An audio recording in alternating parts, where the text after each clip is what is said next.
Would families of homeless people allow them to be homeless? I was 12 when my dad begged my mom to let him be homeless.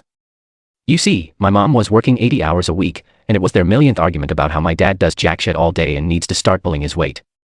Up until this point, I barely knew who my mom was, just that she was the only reason I was alive. As for my dad, I thought he was a superhero.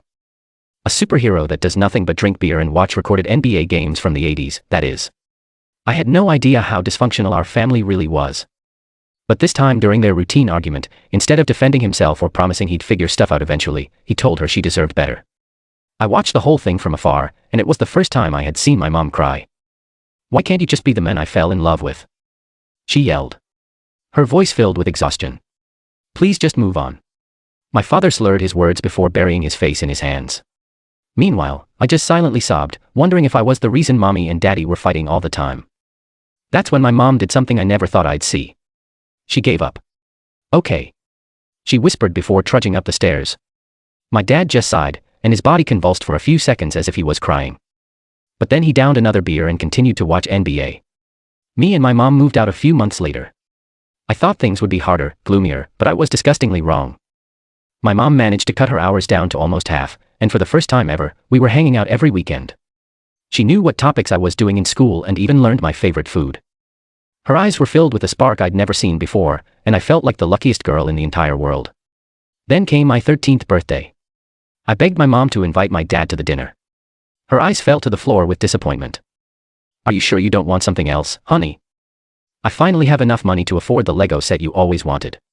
"I'm sure." I cut her off. I sort of knew that I was being selfish, but I just miss my daddy. Well, not really. I also had a plan. A plan to get my parents back together. On the day my mom drove my dad, he looked effing awful. He smelled like sewage, and his hands were covered in this ashy grime. On his back was a 5-tier backpack, filled to the brim with what looked like trashy clothes. I didn't even want to hug him. And so when he arrived, he immediately showered. "Mom, you have to leave the house so I can decorate. It's a surprise." I convinced her. She smiled and said, "Okay, honey. Whatever you say," before leaving the house.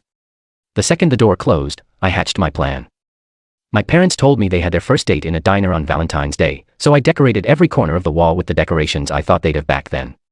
Red hearts, streamers, the works. I then used my phone to have Uptown Girl playing, their favorite song to play on the old jukeboxes. I even made a stack of fluffy pancakes with extra maple syrup and a homemade Oreo milkshake because that was their go-to order. I didn't even invite anyone else to come.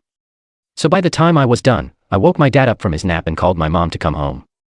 They both entered the kitchen at